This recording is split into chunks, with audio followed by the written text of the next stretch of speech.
Of the Division of Cardiovascular Imaging here at Houston Methodist Hospital, and welcome to our weekly multi-modality imaging conference. So this week we really have a special session for you. We have two of our graduating fellows that are going to be presenting. To my right here is Bhupender, who will be speaking to us on secondary mitral regurgitation, and to my left here is David, who will be talking to us on the tricuspid valve. For those of you that are tuned in via the web, we'll have some time hopefully for questions at the end. So please go to pollev.com and enter the keyword DeBakey and ask your question. Or you can text us at 37607, enter the keyword DeBakey and text in your message. And we'll try to have a few minutes at the end to address some questions. Also, for those of you that are logged in via Zoom at Houston Methodist, obviously we want this to be an interactive forum, and please, we'll have some time at the end for comments or questions from our internal faculty as well. So let's go ahead and get started. And this is, conferences that we try to do at the end of the year, where we give our graduating fellows a chance to really get the podium spotlight and present on a specific topic that's of interest to them. So, our first speaker, Bhupender Tayal, he came to us from Aalborg University in Denmark, where he did his cardiology fellowship training and did a year of multimodality imaging here with us on echo and cardiac CT, and had done a year of research in cardiac MRI previously as well. And Bhupender has really an extensive background in research in echocardiography as well as in cardiac MRI. And I think he's going to talk to us about assessment of secondary mitral regurgitation. Bhupender, take it away. Thank you, Dr. Shah. Thank you for the introduction. Good afternoon, everyone. So I'm going to present mainly on the secondary mitral regurg research data I've been working on with Dr. Shah in the past 2 years. So the interest started with these two trials. Everybody knows it. In 2018, two landmark trials on the use of mitral clip in patient with heart failure were concluded, and both these trials had completely conflicting results. Interestingly, both trials were running parallelly at the same time, completed at the same time. They had almost similar cohort of patients and were published in the same edition of the New England Journal of Medicine.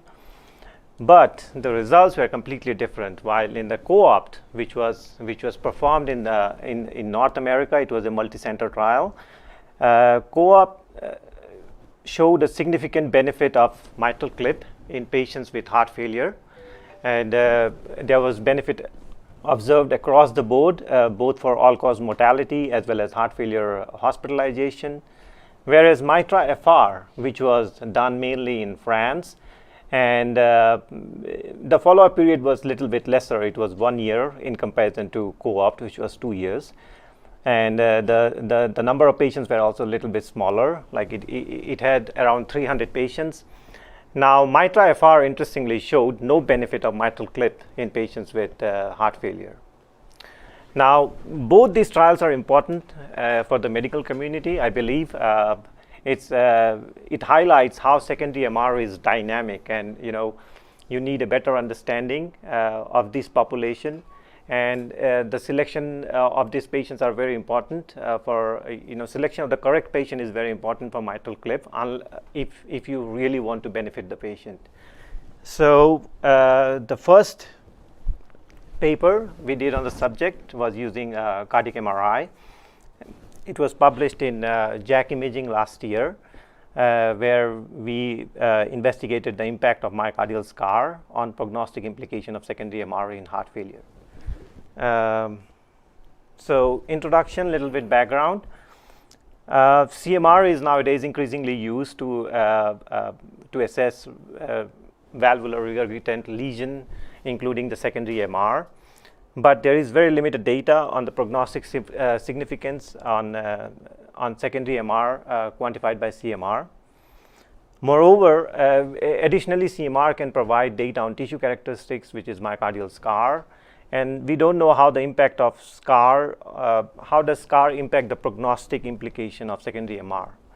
These are heart failure patients. A lot of these patients have scar due to ischemic or non-ischemic cardiomyopathy, and scar and the implication of scar is yet not studied. What we wanted to investigate is, let me go back. So we believe that patients with no scar or low scar are more likely to have recovery in the LV function or reverse remodeling, which in turn may lead to reduction in secondary MR.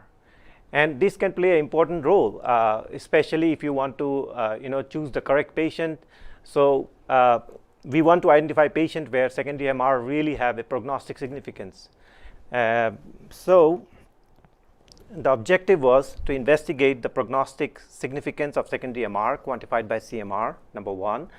And number two was to investigate the influence of myocardial scar on the prognostic value of secondary MR severity. Now, our hypothesis was that the greatest importance of secondary MR will be observed in patients with intermediate scar burden, while no benefit will be observed in low to no scar or in patients with extensive scar. So to investigate our hypothesis, we included all the patients who had CMR quantified EF less than 50% between year 2008 to 2018, so it was a very long span. All the patients who had quantification of LV scar and quantitation of native MR were included. So we started with 942 patients, and from those, finally we ended up with 441 patients. So mainly we excluded patients with primary MR, which was about 100. Then we excluded patients who could confound the LV remodeling, like aortic valve disease or hypertrophic cardiomyopathy. We also included patient with AFib, patient with cardiac devices, and patient who had any kind of intervention at follow-up. So we ended up with 441 patients, and both mitral, so the mitral regurgitation was quantified by CMR, and scar was also quantified additionally. Endpoint was death, heart transplantation, or LVAD implantation at follow-up. Total follow-up duration was 8 years. These are the baseline characteristics of our patients. So finally, we ended up with 441 patients. Mean age was about 59 years, and 63% of these were male. So the patient characteristics is divided based on events and no events. And we could see patients with events were more likely to be ischemic and had a lower LVEF, higher degree of mitral regurgitant fraction, and a higher scar burden. So the first part of the result is to investigate the prognostic significance of mitral regurgitation quantified by the MRI. So here, what we did is that we found the optimal cutoff for both volume and fraction using ROC curve. For the volume, it was found to be around 20 cc, and for fraction, it was 30%.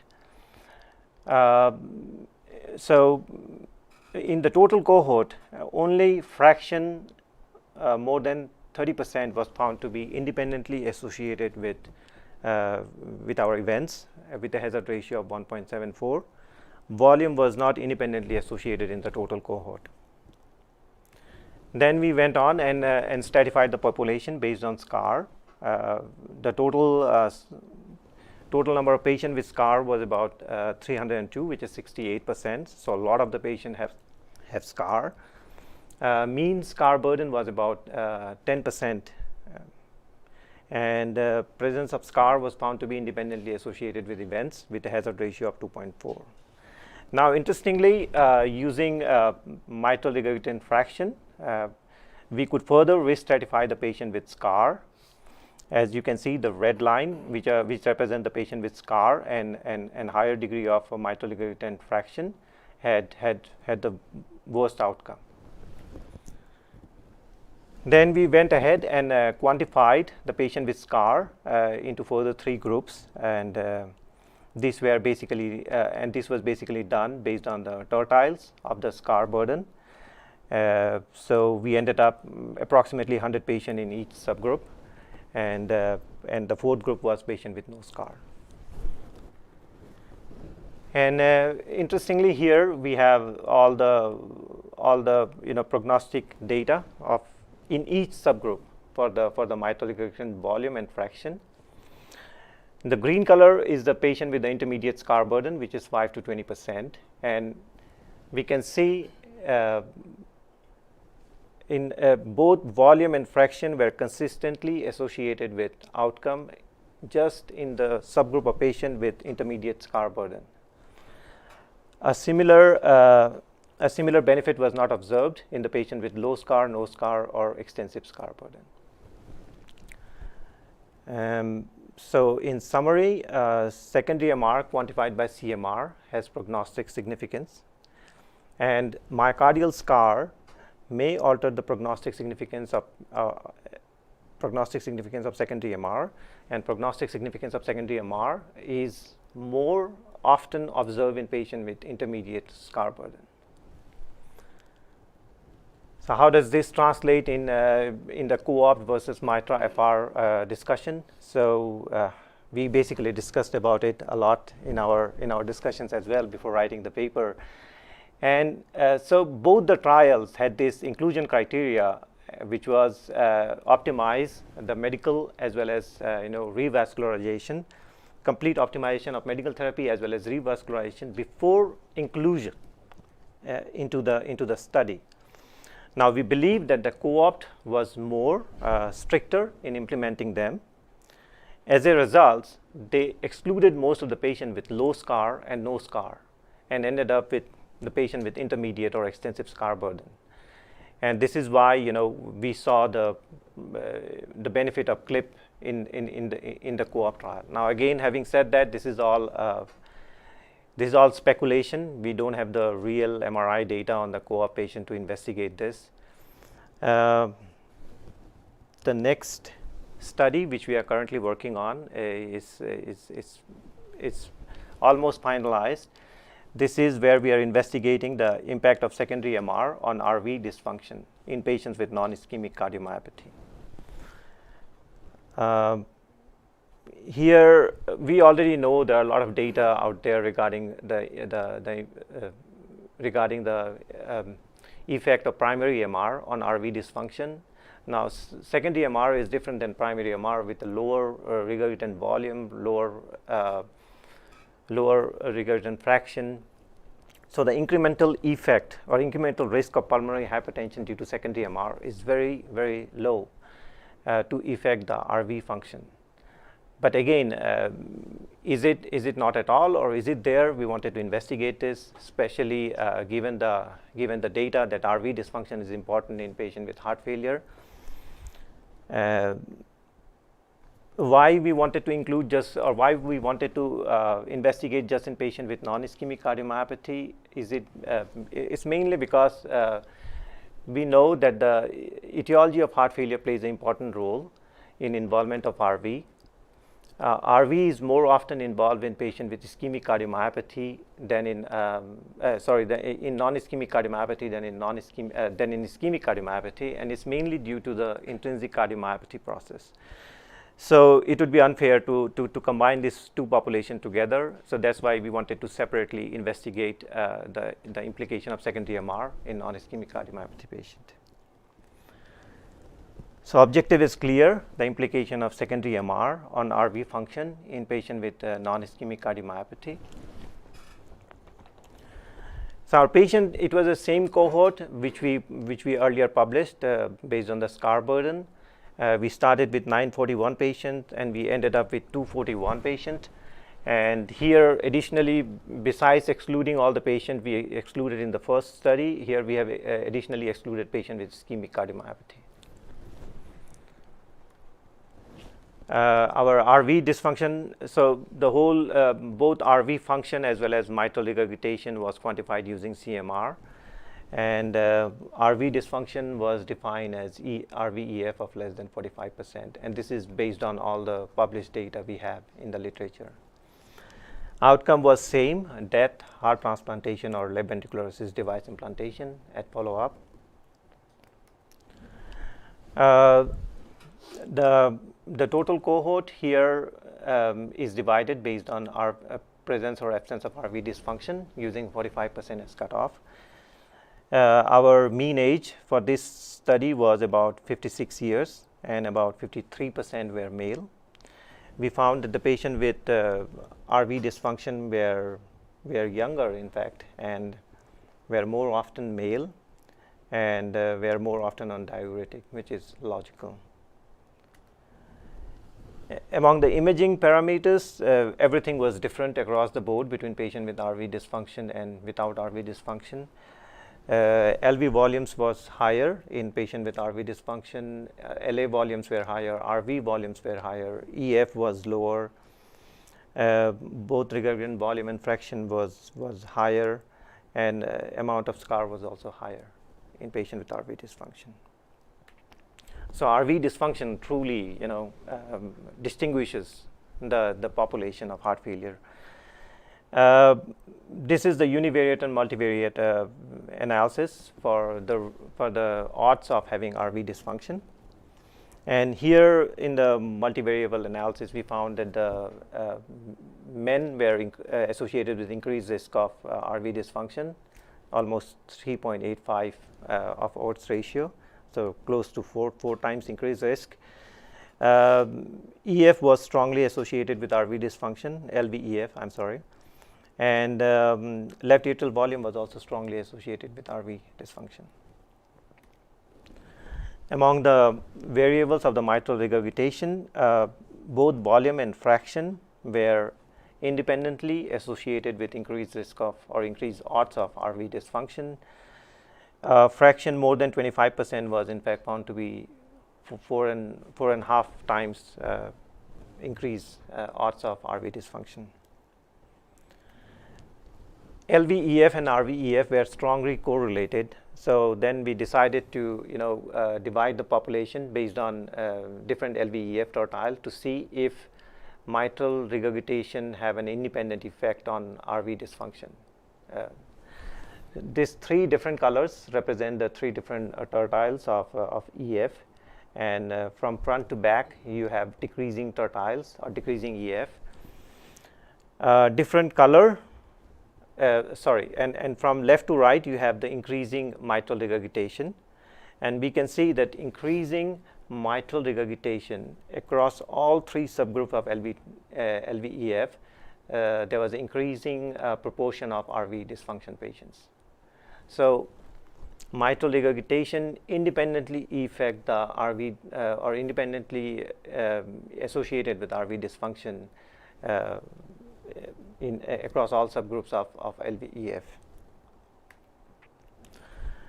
Now, why this is important, and we can see, and there are data already out there in the literature that RV dysfunction is associated with poor prognosis, and this we can see in our population as well. When population was divided based on RVEF, 45% or less than 45%, those with less than 45% had worse outcome. So our conclusion from this data was that secondary MR is independently associated with increased risk of RV dysfunction among patients with non-ischemic cardiomyopathy. The impact of secondary MR on RV dysfunction is independent of LVEF. So this is still a work in progress, and we hope to submit it soon. And I think that's all for my talk. All right, wonderful, Bhupender. And in the interest of time, what we'll do is we'll move on to David, and then we'll have time for questions at the end. So I think you did a very nice job of starting us out with the left ventricle, the mitral valve, and then going on to the effects on the right ventricle. And I think David is going to take us further on this journey and talk to us a little bit about the tricuspid valve and assessment by echocardiography. So David Lewandowski is one of our advanced imaging fellows doing a year of advanced echocardiography. David came to us from the Medical College of Wisconsin, where he did his cardiology fellowship, and will be going back there as faculty. So David, take it away. Thank you, Dr. Shah, and thanks, Bhupinder, for a nice tie-in, because I'll be moving over to the upstream effects, the tricuspid valve, and looking a little bit at the pathologies and implications over there. So my title, we're going to talk about tricuspid valve echocardiographic assessment here in 2022. And this really is, why do we need to get a deeper dive into the tricuspid valve at this time? Because, well, we have a rise of transcatheter tricuspid valve therapies that are just exploding onto the scene. We have anywhere from the coaptation devices, where we're doing tricuspid edge-to-edge repair, to ring annuloplasty, to full tricuspid valve transcatheter replacement, which is being, all of which are increasing in number and being explored. And so in order to really achieve this, we're going to need to have a really good grasp and understanding of how to image the tricuspid valve. There's all different ways and all different modalities of assessing the tricuspid valve. We're going to focus on echo on this presentation, but here's a breakdown of some of the advantages that you can achieve through the different modalities. With echo, it's going to be your primary modality that you're going to start with for assessment of leaflet pathology, the tricuspid regurgitation, hemodynamic assessment, which is critically important, and then intraprocedural guidance for these transcatheter therapies. Cardiac CT is invaluable for the pre-procedural planning. Doing an annular assessment, they will do 3D modeling and print 3D, do 3D printing of the tricuspid valve to try and help out and plan some of these complex procedures. And you can also do a vascular assessment. Cardiac MRI, critical for being able to volumetric quantification. So kind of, has been our gold standard for a long time for mitral regurgitation. The same principles apply for tricuspid regurgitation, trying to get specific quantification of tricuspid regurgitation, and also getting a really good assessment of the right ventricle and the impact that tricuspid pathology has on the right ventricle. So as far as the echocardiographic assessment of the tricuspid valve, the transthoracic echo is going to be your screening test. It may even have superior visualization compared to TE due to the more anterior nature of the tricuspid valve and the fact that on transthoracic it's more in the near field, and on TE it's more in the far field of the echo image. RV size and function, RA size should be assessed. 2D visualization of the tricuspid valves to look for pathology, including critically pacemaker leads, which we'll talk about in more detail. Color Doppler and continuous wave Doppler assess tricuspid regurgitation. Pulmonary artery systolic pressures, the IVC, left-sided evaluation, because that's critically important to understand how that's impacting the right side. And then proceeding on to transesophageal echo for a more in-depth evaluation of the tricuspid valve. There are a number of challenges that we can come across in this process, though, due to, as I mentioned, the positioning of the valve for TE imaging. And a lot of these patients have also had other structural procedures, prosthetic valves, other intracardiac devices that can cast shadows on the leaflets and on the tricuspid valve, making it difficult to image. And then assessing TR itself can be difficult due to the geometrical, complex geometrical structure of the tricuspid valve, as well as physical factors that we'll talk about. And then some of the efforts at quantification can also be pretty time intensive, so it's about striking a balance. So the tricuspid valve anatomy, the tricuspid valve is the most anterior and apical of the valves. It's classically comprised of 3 different leaflets, the septal, posterior, and anterior. There's typically 2, sometimes in some cases 3, papillary muscles. The anterior papillary muscle will attach to the anterior and posterior leaflets, and the posterior pap muscle will attach to the posterior and septal leaflets. Now the annulus is unique compared to some of the other valves. It's more D-shaped. You have the septum that is the septal leaflet, which is more flattened on the annulus, and that's actually the only fibrous component of the annulus, whereas the free edge of the tricuspid annulus is non-fibrous, and that's typically when you start to have tricuspid regurgitation and RV or RA pathology. That's typically where you're going to get most of the dilation, and so you can have these really tremendous changes in the annular shape and the annular size because of that anatomy. We've also learned that there are actually, not one size fits all. It's not always just the classic 3 leaflet that we've all kind of learned. This study by Dr. Hahn, they looked over at multiple centers. They looked at 579 patients where they all determined this by transesophageal echo, and they tried to see, evaluating the commissures, evaluating the clefts in the valve, and to determine the different subtypes that can be present.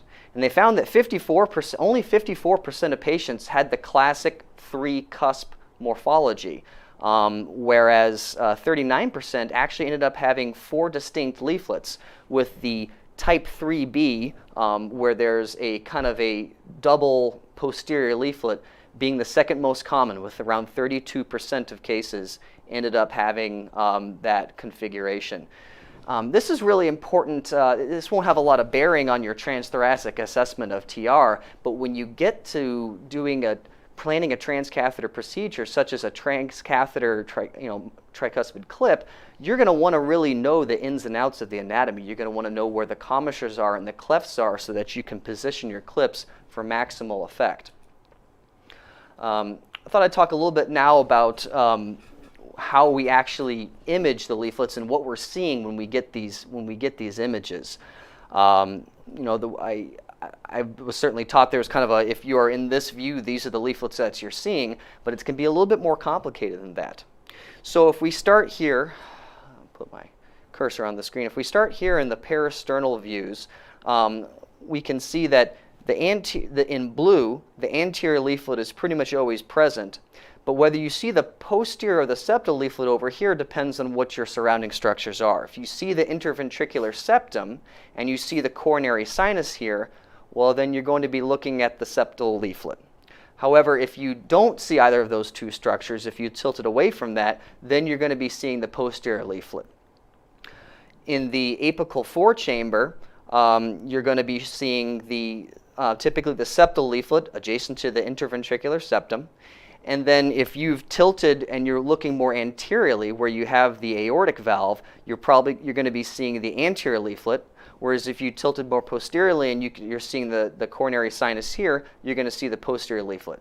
So same view, but just subtle tilts of the transducer probe can produce significantly different results of what leaflets you're seeing, which can be really interesting to sweep through on these images and really get the full breadth of the pathology and anatomy.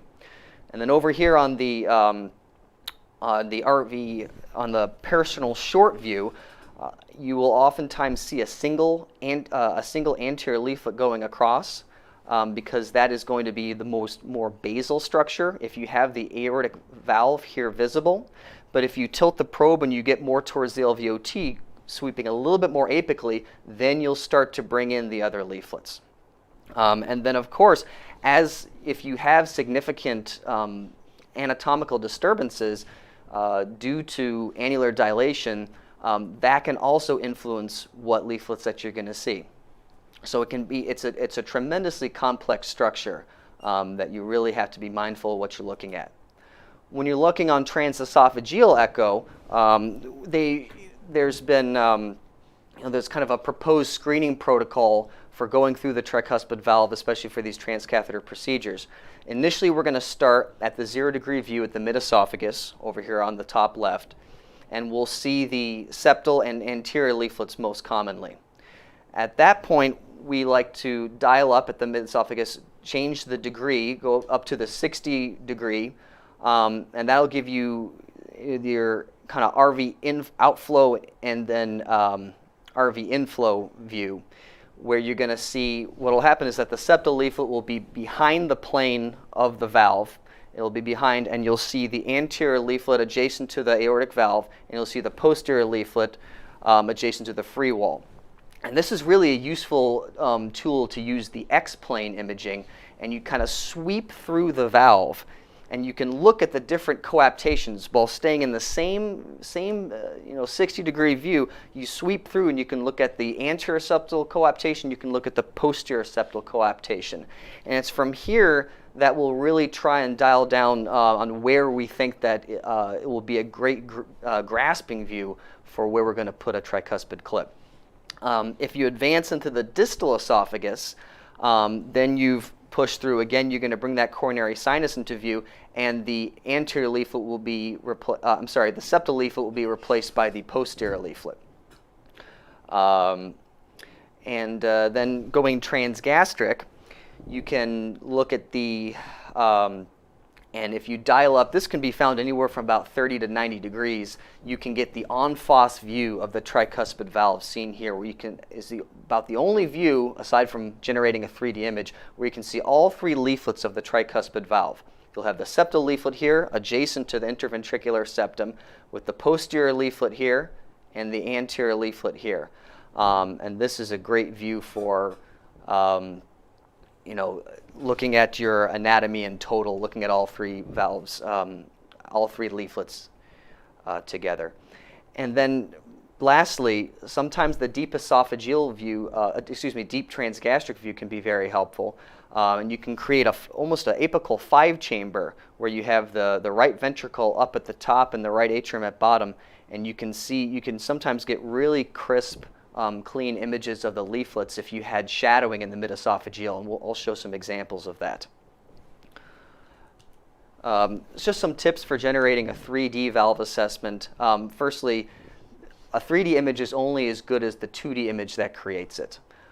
So really trying to search for a view that aligns the valve as perpendicular to the beam, so very horizontal, is going to be critical. And then there are some cropping functions on some of these echo software that can help with that alignment. Having a standardized valve orientation, how you position the valve on 3D rendering, is key, so that you don't get lost and different people that read your study can know what they're looking at.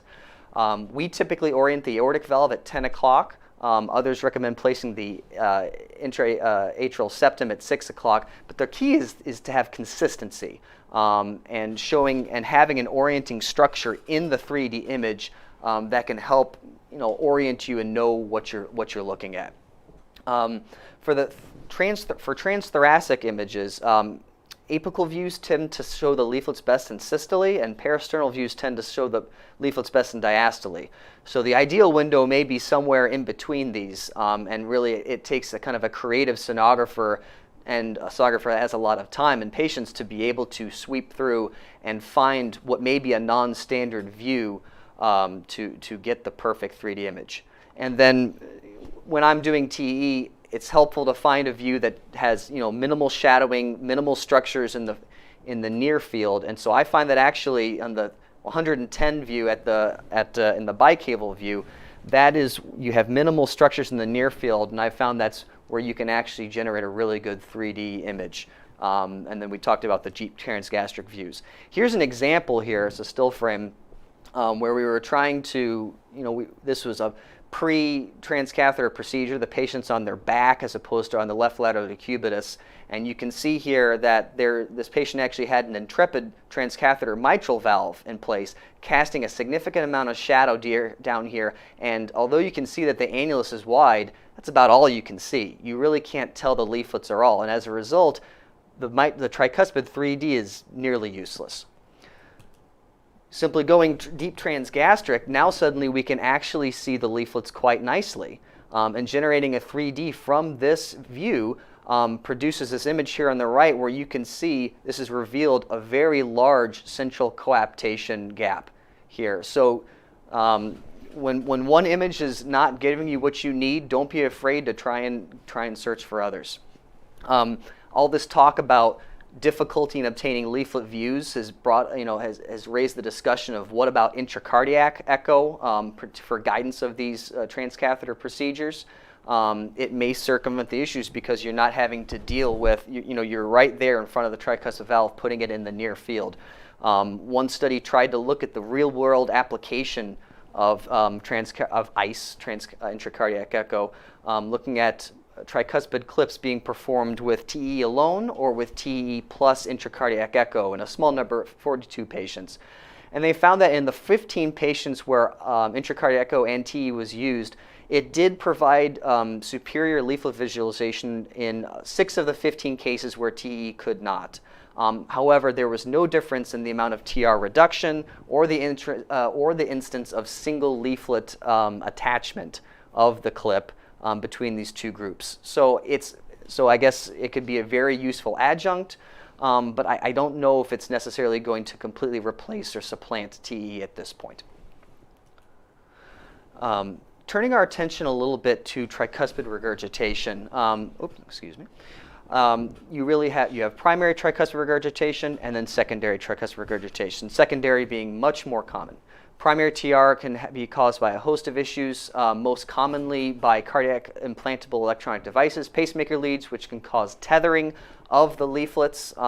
It's important to distinguish the presence of a pacemaker lead as opposed to the pacemaker lead actually causing tethering of a leaflet, and that requires careful interrogation because it does change your management depending on what is happening there. Flail leaflets, congenital abnormalities, endocarditis, carcinoid or myxomatous generation prolapse are other causes of primary tricuspid regurgitation. Secondary TR, being much more common, is typically caused by either right ventricular dysfunction, which can be caused by a host of different causes, including mitral regurgitation very commonly, or it can be what was previously thought to be iatrogenic, now thought to be atriogenic, caused by atrial enlargement and significant annular dilation. And determination of the etiology of TR is critical to the treatment selection. And I have here just a couple of different examples of different causes of primary TR.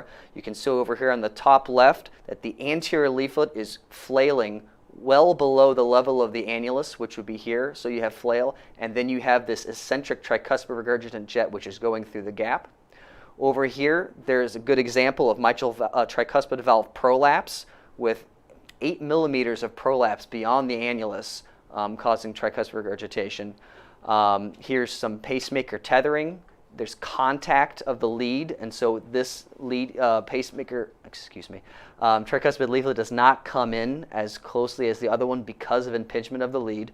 And then this is an example of Ebstein's anomaly, where you have the tricuspid annulus here, but the attachment of the septal leaflet is all the way up here, consistent with Ebstein's anomaly. And then here are a couple examples of secondary TR. Here you can see one of the hallmark differences when you're trying to determine whether it's atriogenic or secondary to RV pathology is first you have to look to see, do you have significant RV pathology? Is it significantly dilated? Is it significantly dysfunctional? If that's present, most likely you're going to be, it's going to be secondary to the RV. But you see here that when the valve, and these valve leaflets, this is in systole, the valve leaflets are very apically tethered, pointing out towards the apex. Whereas in this view, the leaflets are extremely flat, and you have this massive right atrium. And so whether you have a flat and then wide coaptation gap, or you have this extreme tethering, can help you differentiate the two. Assessing the severity of tricuspid regurgitation is absolutely critical, but is also a very difficult thing to do. There's a lot of qualitative assessment that you can perform. Looking at the valve itself on 2D and seeing a wide coaptation gap is a very highly specific and sensitive sign. But the color Doppler jet can be misleading, as if you have a wide open tricuspid regurgitation, you can have rapid equilibration of pressures and actually relatively low velocity jet because of the fact that your pressure gradient isn't very high with a wide open TR. This can make the color Doppler look relatively unimpressive when in reality it's very severe. Typically your continuous wave Doppler profile in severe TR is triangular and can be low velocity, as I referenced before, if it's very severe. Interrogating the hepatic vein flow reversal in systole, seen here, can be a very nice sign for at least moderate to severe or greater tricuspid regurgitation, but that is dependent on RV function, RA pressure, and the rhythm. As if you have atrioventricular dissociation can also cause flow reversal and mislead you. And I'll say this now and I'll say it again, there is no one single parameter that is going to be able to diagnose and determine the severity of tricuspid regurgitation. You really have to use a number of different parameters to paint a picture, and that's reflected in the ASE algorithm guidelines that we'll cover in a bit. The semi-quantitative and quantitative methods include using the vena contracta, using 3D vena contracta. The vena contracta may actually be more accurate if it's averaged between two different planes on the valve. Because we talked about the somewhat ellipsoid nature of the valve, just taking a vena contracta in the apical forechamber, you might actually be underestimating how bad it is. And then if you look in the peristernal inflow view, that may give you a much different vena contracta. So there's been some proposal to average the two. And then the 3D vena contracta seeks to account for this complex jet shape, where you line it up on multi-dimensional reconstruction and trace the color Doppler area seen at the narrowest point distal to the valve. The PISA-derived EROA has been critical for assessing severity of TR, but a lot of the geometric assumptions from PISA often fail to hold true in tricuspid regurgitation. Non-hemispheric shape. That being said, the PISA-derived EROA is still correlated with outcomes, and so it is still utilized even though if you use it to derive a regurgitant fraction, it may not always be particularly accurate. Doing a true volumetric assessment by echo can be labor intensive, whether you're using a 3D stroke volume from the right ventricle, which is frequently underestimated, or you are trying to use the tricuspid inflow and the RVOT outflow. That can be challenging as well because the RVOT is often not very well seen on TTE. And TR can be very dynamic compared to other valvular lesions, heavily influenced by preload, afterload, even respiration. And here's an example of that. This is a transesophageal echo I was performing where you see somewhat tethering of the leaflets. You see a central, maybe moderate to severe tricuspid regurgitation. Later in the case, all of a sudden, you see that you have the tricuspid leaflets intermittently are closing very widely apart, and you have intermittent torrential tricuspid regurgitation. Well, what's happening here? Well, it turns out the patient started taking agonal breaths during the TE and would take these deep gasping inspirations, causing a significant inflow of blood into the right atrium and leading to a significant worsening of the TR. That being said, I don't think that the Society of Sleep Medicine advises using TR to diagnose sleep apnea at this point in time. The ASC algorithm emphasizes using all of these different parameters in concert, like we talked about, but there has been some talk about this expanded severity grading to try and better capture what patients should be sent for transcatheter tricuspid therapies. And so there's been the addition of this massive and torrential tricuspid regurgitation at the end of the spectrum. And really the idea here is that, if you're looking at this, if you're grading tricuspid regurgitation from a relativistic standpoint, and you are saying, well, this extremely wide open TR is now severe, well, then anything less than that would then have to be moderate, and so on and so forth. Where in reality, those patients, there may be a wider spectrum of patients that are suitable for the therapies we can provide them. And so that was, I think, a lot of the reason that drove behind this expanded severity grading. This is a study that looked at a large number of patients, over 1,000, that were evaluated over 10 years to assess the outcomes associated with tricuspid grading. They were initially graded in the standard fashion, mild through severe, and then they were graded as based on an algorithm where they used a vena contractor of over 7 to separate moderate from severe tricuspid regurgitation, and an EROA by PISA of over 80 to separate severe from torrential tricuspid regurgitation. Interestingly, the patients, they found that with the standard grading, 79 of these patients were graded as moderate and 21 were graded as severe. But then after the algorithm was applied, only 13 were moderate, 47 severe, and 40 were torrential. I'm not entirely sure how the only 21% severe turned into 40% torrential, but regardless, they found a significant signal for mortality at that accelerated per degree of severity. So the 10-year survival for moderate TR was 53%, 45% for severe, and then 35% for torrential. So indicating that adding these degrees of severity do help us stratify prognosis and hopefully in the future will allow us to select the optimal patients for transcatheter therapy. So I wanted to kind of close out by talking a little bit, giving an example of a case that we've done for transcatheter therapies. Probably the most we've had experience with here at Methodist is as part of the Triluminate trial doing transcatheter edge-to-edge repair in the tricuspid valve. So this patient had massive secondary tricuspid regurgitation. They had a right heart cath and a transesophageal echo and was randomized to receive repair, and the initial clip strategy was determined at the randomization meeting. But before I show the images, really what makes a good, when you're doing these TEs, what makes a good candidate for these therapies? Well, they ideally have sufficient enough leaflet length for grasping, and they do not have severe tethering so that you can actually grasp the leaflets. The coaptation gap ideally should be less than 8.5 millimeters. Critically, you need to have good echo image quality so that you can actually show them what they're looking at when the interventionalists are making these efforts. You really should not have impingement of pacemaker leaflets. And ideally, you have a grasping view that is free. If you do have a pacemaker leaflet, you should find a grasping view that their pacemaker lead is not in the view so that you can grasp around the leaflets. You shouldn't have any left heart valve disease that is easily amenable to intervention. As we know that if you do a mitral clip, you may significantly improve your tricuspid regurgitation due to the dynamic nature of it. And then the more complex the valve is, the more eccentric the tricuspid regurgitation is, the less good outcome that you're going to have. And similarly, if you're starting out with severe RV dysfunction, severe pulmonary hypertension, you may get a good technical result, but you may not get as much outcomes benefit from a patient who's already doing quite poorly.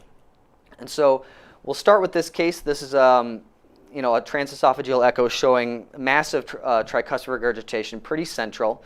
And then here's a still frame that shows the valve in systole. This very well may have been one of those atriogenic tricuspid regurgitations because you don't see it very much tethering, but the leaflet is very flat and the annulus is spread. This is a pacemaker lead that's going across, and I just wanted to highlight that there's no evidence that this is actually tethering anything, but it is in the view. So this, you would have to continue to search for a view that shows the leaflet malcoaptation but does not have the pacemaker lead in play. Here's a transgastric shot on the left that shows the pacemaker lead in the center. It's kind of difficult to tell with these images, but if you look closely, there is a bit of a, looks like there is a commissure in the middle of the posterior leaflet, so this very well may be a type 3B tricuspid valve with two posterior leaflet aspects and then anterior and septal.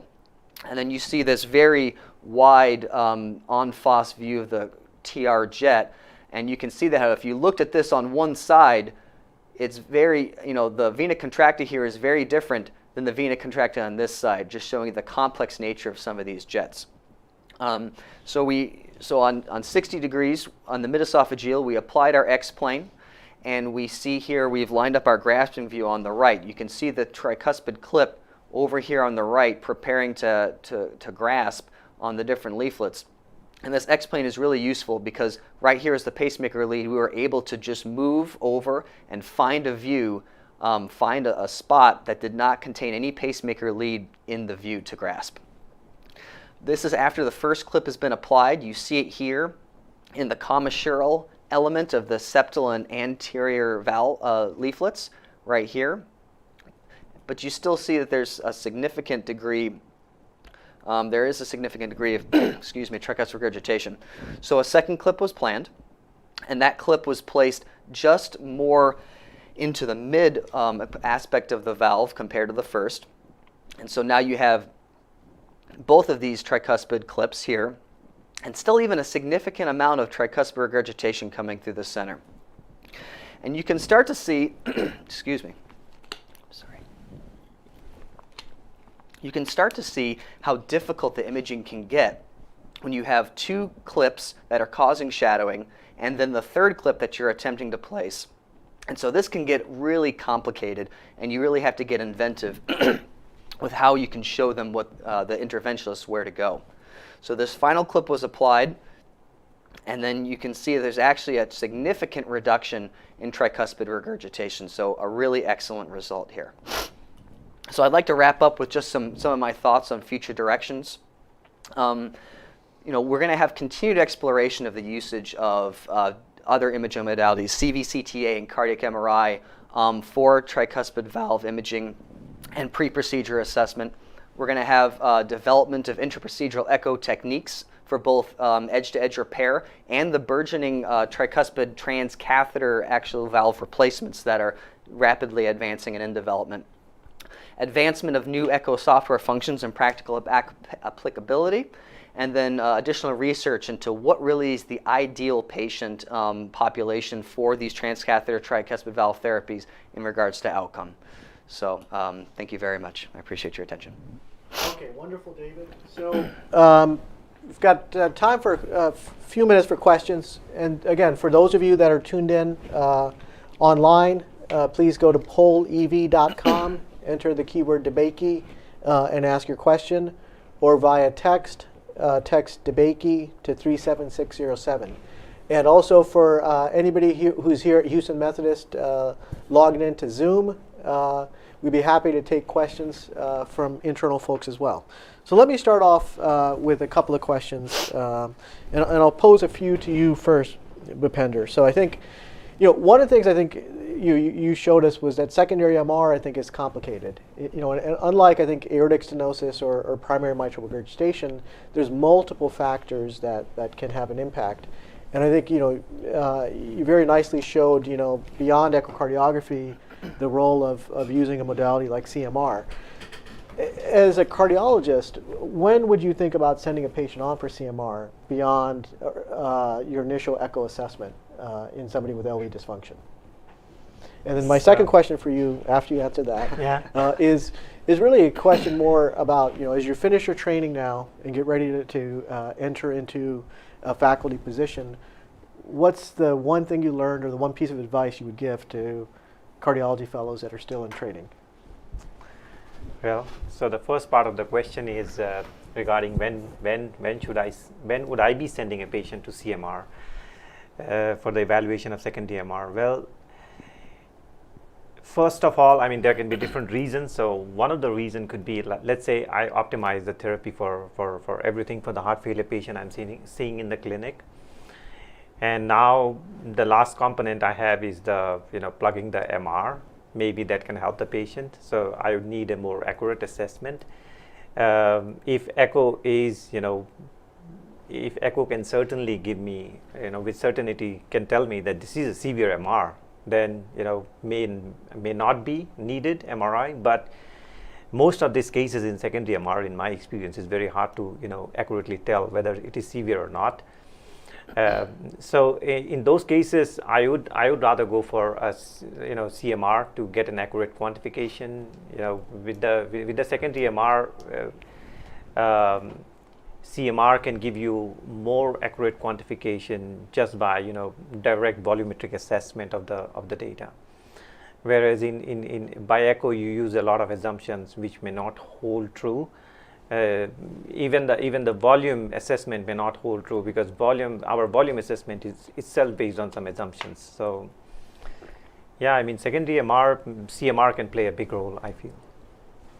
Okay. This is the first part. And second part of the question regarding the finishing up training, advice, learn as much as you can during the training period. And that's all. My training background is, again, completely different. I come from a fellowship in Denmark, so I cannot associate myself with the training in the US. But I had few experiences here. And train as much as you can, learn as much as you can before you go for a solo practice and going for independent practice. All right, great. Okay, and David, I'm going to ask you. Am I being heard? Yes. One comment, and in a way it's a question to you, Dipan. To me, one of the big indications of doing a CMI in a functional MR patient that I might be considered to treat is it, will the patient get better? And I'm assuming that there are certain findings that will make a ventricle so bad that even clipping the MR is not really going to make an impact in the outcome. And do we have some CMR findings on that? For example, degree of fibrosis, excessive volumes, end-systolic volumes, like that. Are there some CMR findings that have already been looked at as findings that makes the outcome so poor that it's not worth getting into the complication, the risk, and the cost of the procedure. Yeah, no, and I think that that's a very good comment that you made, which is really the status of the ventricle, just as importantly maybe as the severity of regurgitation can affect prognosis in these patients, because secondary MR I think is much more complicated than primary. And so there actually is a nice publication in JACC Imaging a couple of years ago, which looked at this not with MitraClip, with patients at least that went for surgical repair of secondary mitral regurgitation. And it showed that once you have a larger and larger scar burden, the overall prognosis for these patients is not very good. And it's not so much influenced by the MR severity. And then at least surgically fixing the MR doesn't really result in much of an improvement in prognosis for these patients. But I think there's still more work to be done. And so I think this brings up for the fellows that are just getting started off, I think there's lots of opportunities to still help further refine our understanding of secondary MR. But I think the comments you made are very valid, absolutely. And I think in my practice, for these are the types of patients where I find that it's the viability and scar information by MRI in addition to the valve severity that really helps me as far as determining kind of how to manage these patients. So David, let me ask you a question. I'm going to ask you two questions as well. Okay. And obviously I think you chose to tackle probably the only thing more complicated than secondary MR is TR, which is most of the time secondary in nature as well. In 25 minutes. And, and so tell me, how, as a cardiologist also, when do you decide, okay, this is, because you see probably secondary TR in the echo lab all the time. When do you decide, hey, this is a patient that I'm going to refer on for additional therapies? I think our role and our treatment options are evolving, but what's your patient selection criteria is the first question. And then I'll ask you the same second question, which is, as you're now culminating many years of training, getting ready to go into independent practice, what's kind of the one thing you would say most important aha thing for you, or what's a piece of advice you would give to trainees that are still earlier on in their cardiology fellowship? Yeah, absolutely. So I think that for these patients in tricuspid regurgitation, there's you can look at it from the person who read their imaging study, the echocardiographer, and you can look at it from their clinician. Because you only have really a snapshot of just an image when you're the echocardiographer. And I think that incorporating some of the quantitative abilities and trying to cinch down, is it moderate to severe tricuspid regurgitation, I think make that very distinct. And if you can be reliable in that, then the clinician, it really comes down to them. Because I think that having a severe TR is just one component of that, then referral on to a valve clinic or to a transcatheter therapy. Because as the clinician taking care of the patient, you need to see, is there anything else that is lower hanging fruit that I can do to help out with the tricuspid regurgitation, because it is so dynamic. Are they optimized on heart failure medication? Do they have severe mitral regurgitation that has a stronger body of evidence and data and experience behind it for going after? And is the patient symptomatic?